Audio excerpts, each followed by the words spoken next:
शहराकडची यात्रा, गावाकडची जत्रा, शहराकडची यात्रा यायचं असेल तर तिकीट काढूनच यायला लागतं. फुकट. आमच्या गावात जत्रेला यायचं असेल ना फुकट यायचं. आज मग तिकीट फिकीट तसलं काय नसते. कुणी बी या कुणी बी जा, आव जाओ घर तुम्हाला.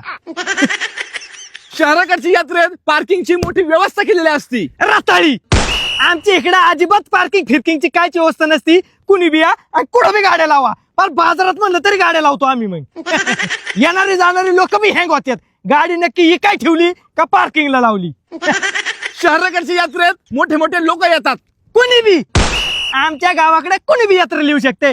डंगरी थेरडी फिरडी लंगडत रिंगत सालपाट्यात कुणी बी येऊ शकते. बारकानी लेकर बी येतात. जत्रा आमची लय नातखोळा असती. कधी येऊन बघ. शहराकडच्या यात्रेत वाट बघायला लागत नाही. उद्या यात्रा ना तर आम्ही एक दिवस अगोदरच तयारी करतो. महिनाभर आधीच. आम्ही खेडेगावातली महिनाभर आधीच, त्याच्यापेक्षा बी 2-3 महिने आम्ही जत्राची वाट बघत असतो. कारण बाबा बकरी बिकरी बुकिंग करायला लागतात आम्हाला. बकरी बिकरी घेऊन ठेवायची. कुठं बाकीची तयारी फेरी आमची.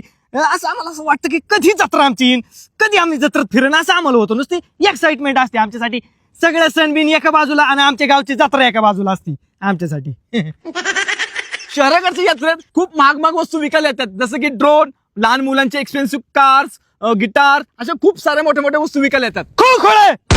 आमच्या गावात डायरेक्ट खुळखुळ विकायला येतात. खुळखुळ, जीसीबी, रिमोटच्या गाड्या, डम्पिंग पिंपिंग असलंच असतं आमच्याकडे विकायला. आणि बायांचे नथनी फितनी तसलं असते. ते बिल एक्सपेन्सिव्ह नसते. 10,000 रुपये 20-20 रुपयात असते. तसलं रेकॉर्डिंग चालूच असतं कुठल्या बी दुकाना पुढे. या मामा या काका कोणतीही वस्तू घ्या फक्त 10 रुपये. असलंच असतं आमच्याकडे सगळे. क्वालिटी. शहराकडच्या यात्रेचं टायमिंग सकाळी 10 ते संध्याकाळी 10-5. आमच्याकडे डायरेक्ट लहान लेकरू 5ला जत्रा जाऊन उभं राहते. त्याला डायरेक्ट खुळखुळाच लागतो. खुळखुळा जर नाही दिला तर ती तिथंच रडत बसते. या खुळखुळा. मग अख्ख्या गावात आमची लेकरं खुळखुळा आणि ती बोंग पो पो अख्ख्याकडे पार कान बधीर करून टाकतात लोकांची नुसती. लई चित्र पोर. शहराकडची यात्रा फक्त 2 दिवसच असते. आठवडाभर. आमच्या गावाकडे आठवडाभर यात्रा असती. तमाशा बिमाशा काही एकदम तिघांना असतो आमच्या यात्रेत. अख्खा वर्षभरात जेवढे लोक कमावतात ना पैसे डायरेक्ट यात्रेत उधळून टाकतात. पाहुणी रावळी सगळी मटणं फिटणं खाऊन ओके मध्ये.